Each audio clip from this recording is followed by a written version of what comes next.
Hi guys, this is Matt here, and today I'm going to be doing a quick video on the 10,000 sentences method, and I'm going to be talking about why it doesn't work by itself. Because there's a lot of people that sort of latch onto it and feel like the 10,000 sentences method, is like this. They get the idea, right? You learn 10,000 native sentences, and the idea is that you ingrain them into your head, and then eventually you'll be able to say them, because if you've memorized them, it'll be easier for you to say them and repeat them, and blah blah blah blah. Now, the goal isn't just that. The goal is to also sort of try and understand Japanese grammar and to understand a lot of the most common vocabulary.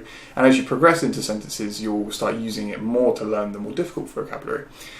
So in the beginning stages, it's great because it does sort of give you sort of an entry into learning the language. You'll start using it with some English help as well. So you'll have your Japanese sentence on the front, you'll have like maybe the English translation on the back, or just a translation of the words depending on what resource you're using.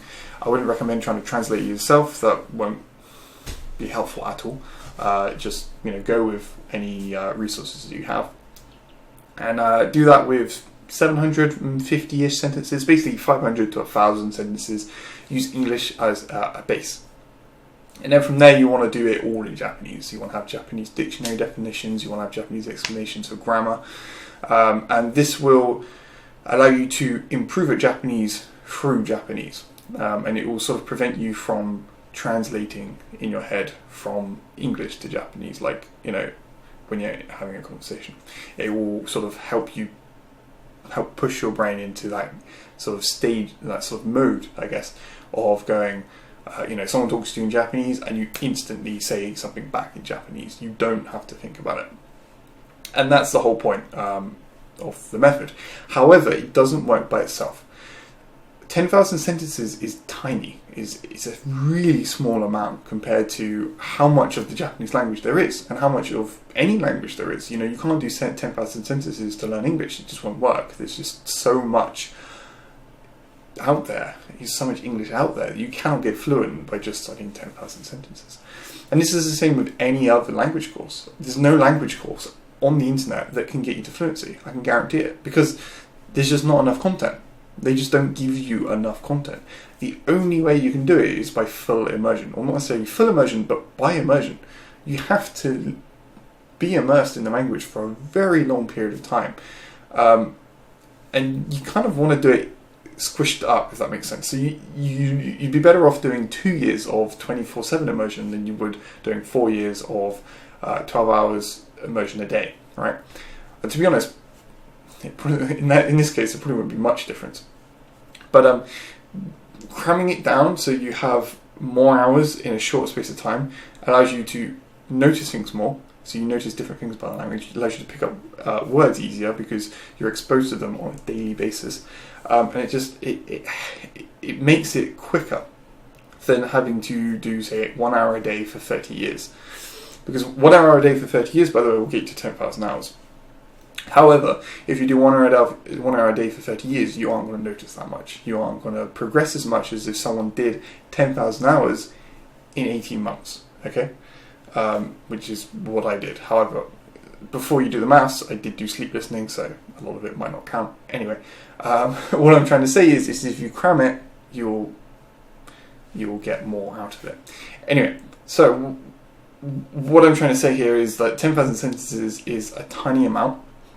It is, even if you memorize them completely, perfectly, and you understand everything about them, you will not have enough Japanese. You need to have immersion. What the 10,000 sentences method does is it allows you to understand your immersion, remember it, and also sort of glue it together, if that makes sense. I hate using this phrase because it's taken it from AJATT, and I'll leave a link to the post in the below, but essentially it is the glue of your immersion. You have to have the immersion in order for for your 10,000 sentences to work, because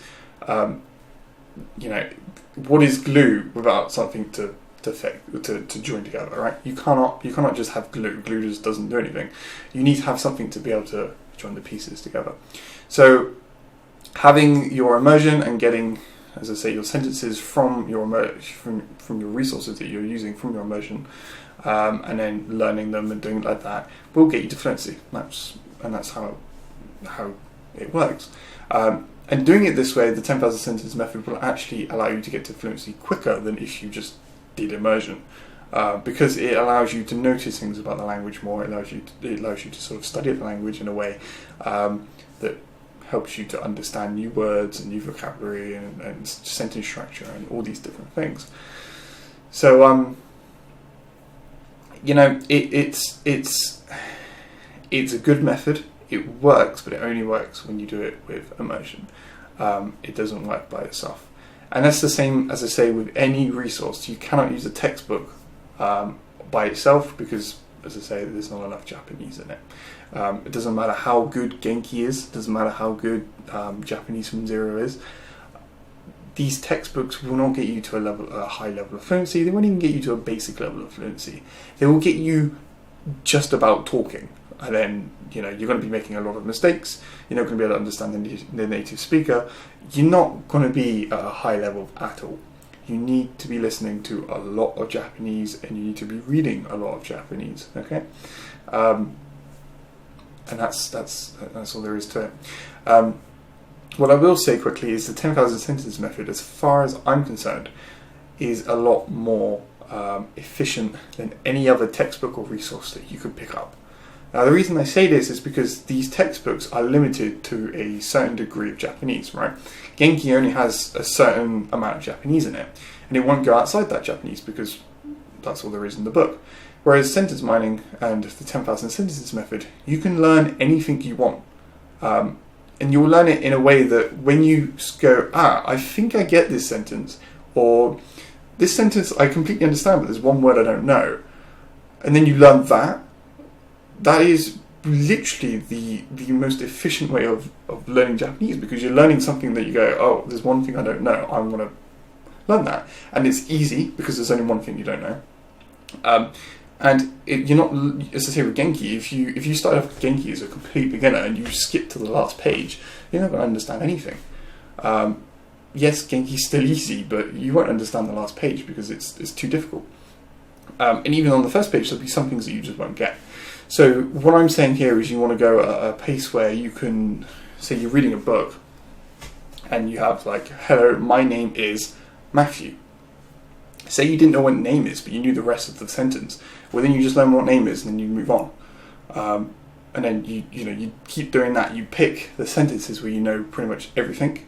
And there's one unknown, and then you learn that unknown, and then you progress. And then from doing that, you build like this massive mountain of Japanese, and that's pretty much just how it works. And by doing this, as I say, it's more efficient because you are learning what you need to know, because you are learning things that you don't know as you come across them, and you're not forcing yourself to learn things that are too difficult, and you're not learning things that are also too easy. You're literally learning things that, as I say, only have one unknown in them, so you are literally learning them at the most efficient pace as possible. And there's also something else which about the 10,000 sentences method that is great. It's not necessarily about the method itself, but because you can do the method without using this, but a lot of people will use this because it's pretty much what a lot of people suggest to use. And that is a SRS, which is a spaced repetition system or software. And basically what this is it's a program, a flashcard program like Anki, which is free, by the way. You can download it I'll put the link in the description for you. It's just a flashcard program. It's really simple, and you can just you put your flashcards in there. And what it does is it spaces your reviews out in the most efficient way possible. So, for example, if you were to learn a new piece of information, I don't know the actual time frames. I'm not entirely sure on what the most efficient way is, but I'm just going to use this as an example. So, for example, if you take say you learn a new sentence, there's one word you didn't know, you looked it up in the Japanese dictionary, you understand it, you now understand the entire sentence as well. So you put that sentence in your flashcard deck, and from there you click good. Okay. Now 10 minutes later, you will see that flashcard again. Now this is to prevent that sentence from going out of your short-term memory. So it will give you a bit of a nudge and be like, hey, this sentence exists, don't forget it. You'll then review it again, and then you won't see it until the next day. Now, normally in most traditional methods, this would be what you'd normally do anyway. You'd, you know, review it constantly over and over again. The next day you do the same thing, you review it over and over again, and you keep on reviewing the same piece of information every single day so that you don't forget it. Now this is really inefficient. Using spaced repetition, you can actually get away with, as I say, making it more efficient. And what Anki actually does, and what a lot of other software does, is it spaces it out so that the day before you forget it, you'll see the card again, if that makes sense. So say you're going to forget this sentence now. Now you know the sentence, it's going to come up tomorrow, you learn it tomorrow, and then the next time frame is going to be 4 days, in 4 days time, okay? So on the fifth day, you have a really high chance of forgetting it. So Anki's going to show you it a day before so that you don't forget it, and that so that you learn it, and then it can push it on to, say, 10 days later. And it does this, there's a lot of science behind remembering things before you're about to forget them that suggests that you will remember something easier if you are reminded about it before you forget it.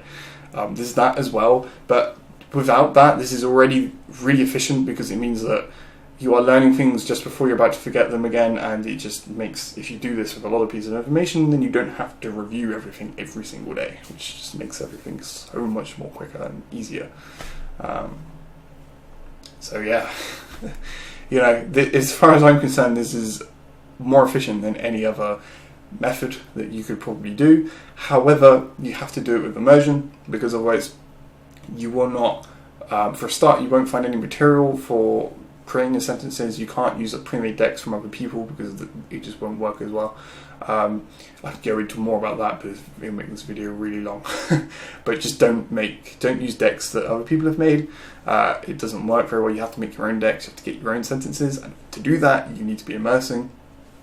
And without immersion, you're not going to understand the language that well. You need a lot of listening. You need a lot of reading. People who say, you know, you can learn German in 300 hours. No, you can't. You need thousands of hours of listening and reading to really get to a decent level where you can actually understand a native speaker. 300 hours is nothing. That's all I can say to you guys. It's not that much.